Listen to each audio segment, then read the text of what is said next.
Rich Natoli back with you. You're watching A Vegas Voice with Joelle Righetti, singer, actress, and mobile ministry minister. Do they call women minister, or is there a female term for that? Well, you know, in the world of religion, people didn't ordain women for many years up until several years ago. They did not ordain women. It just was not biblical. And so... because what? Donald Trump said there's no way a woman could be a minister. I don't know. I just know that biblically it's, I think because all of the forefathers and people that came before us were men. And, you know, Mary Magdalene was kind of the only woman that was sitting at the table. And so I don't know that... They had quite a divide in the religious world for many years with that. And so it wasn't until several years ago that they actually started ordaining women.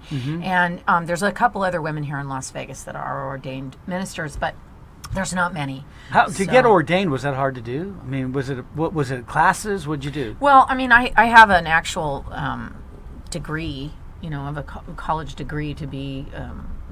To carry a piece of paper, but to get ordained in the state of Nevada, you do have to be backed by a church. And so, you know, like I said, I've been a part of Canyon Ridge for 25 years. They're actually not the church that ordained me, but I am, you know, physically capable of walking in there, and I'm accountable to a lot of people there, and that's important to me. Yeah. So now Brett Maly of Pawn Star fame, the Art Encounters, which is what's the website again? www.artencounter.com. Now, when they go on there, if they're searching for a certain works, does it just come up? Like if they punch that in? Well, I mean, we're a small gallery, so we don't have artwork by every artist. But if you go there, we have different sections. We'll have like a contemporary art section or a classic art section. Where if you're interested in, you know, early 20th century masters, we have a section for that. If you're interested in emerging local artists, we have a section for that. So if you wanted to look at what you had Salvador Dali, right?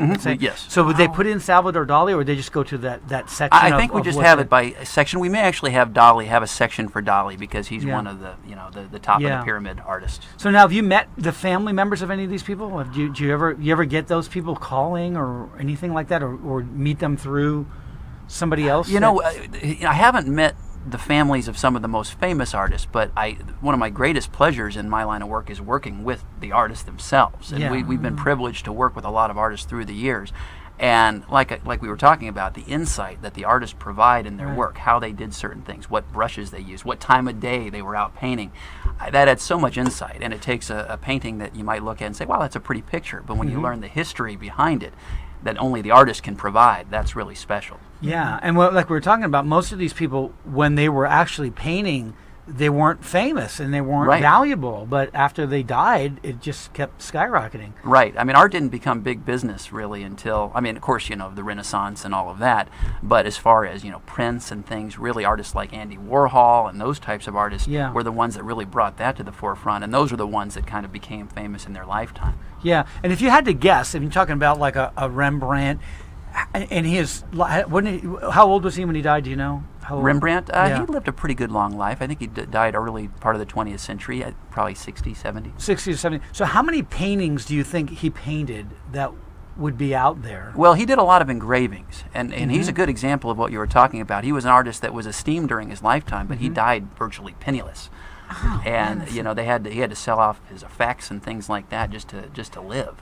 And here we are, you know, 150 years later, and you know, we're talking about Wayne Newton owning, you know, 3 of his works. I know. And people would, I mean, if Rembrandt would come back today, he'd be a millionaire in like time 3 days. Big time. Isn't that something? Now, is that so? Same thing applies with the other people, right? Like the Picassos and. Well, Picasso, now he was pretty famous during his lifetime. I mean, did he make a lot of money? He made a lot of money. Yeah, he was one of those 20th century artists that he did a lot of prints and a lot of engravings and things like that he sold around the world. So he was very prolific. I mean, Picasso would sometimes do 8, 10, a dozen paintings per day. Yeah. So at that time, how did they sell paintings back in that day? Like, well, how would he get popular? Well, Picasso, I mean, again, he was the mid-20th century, so there were plenty of galleries and dealers. Oh, okay. Back in the Renaissance, I mean, we're talking about Michelangelo and Rembrandt and those types of artists, Leonardo da Vinci, they would have patrons, benefactors that would basically hire them to do cathedrals and do things like that. They wouldn't sell their artwork in a traditional gallery like we think of today. They would actually have, heads of state or mayors or things like that would bring them in to design, cathedrals or architecture or frescoes or you name it. Yeah.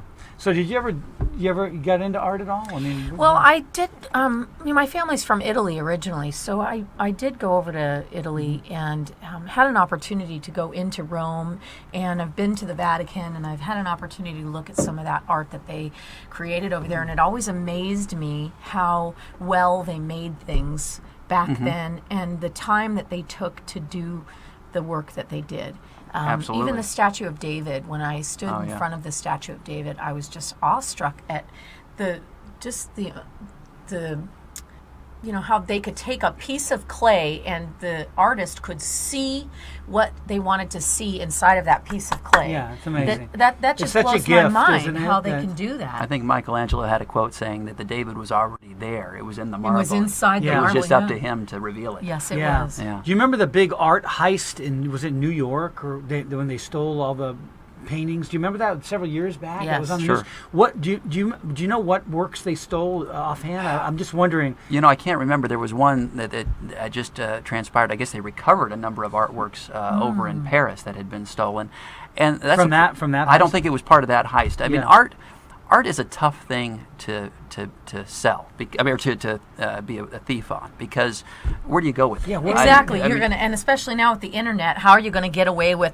Oh, I'm selling an piece of artwork. Really? Well, we'll just just call the It's a real FBI. Picasso. Just throw it up on Really? eBay, and because again, they're all cataloged, they're all authenticated and everything like that. So unless you had somebody, a multimillionaire that wants to put it in his wants house to and have pay it in you their on the house, side, and paid you to steal it or something, that's the Yeah. only thing that I could think of. Because if you steal a Mona Lisa, for example, what are you going to do with it? Yeah, what are you gonna do? You can't go to a You're gonna sit local on it. gallery. You can't go down to I the picture pawn shop. I picture some guy going, "Yeah, that's my Mona Lisa there. You like it? I've had it on the wall for quite some time now." There you go. Okay, we're Brett Maly.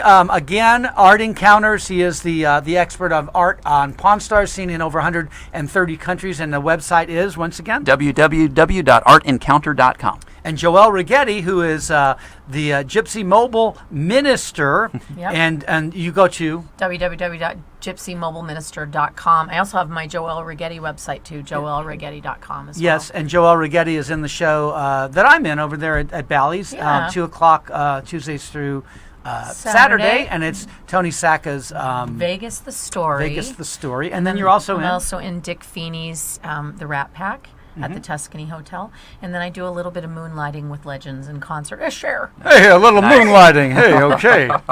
Well, thanks a lot, you guys, for being here. I really appreciate you. it. Thank you for having Best of us. success to you both. And if you want to check out our website, go to thevegasvoice.net or follow me on Twitter at Rich Natoli with an E, or check out my website, richnatoli.com. See you back here again. Bye.